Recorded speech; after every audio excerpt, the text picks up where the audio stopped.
इति ध्यानम् श्रीमहाविष्णु प्रीत्यर्थे सहस्रनाम जपे विनियोगः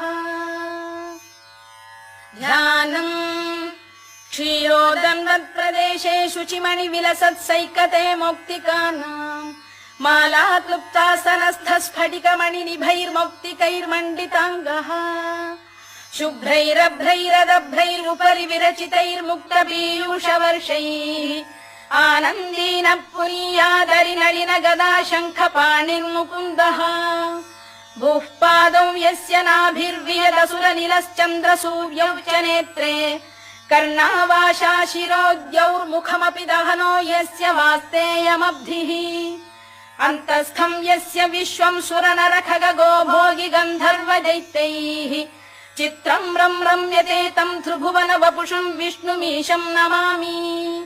ॐ नमो भगवते वासुदेवाय।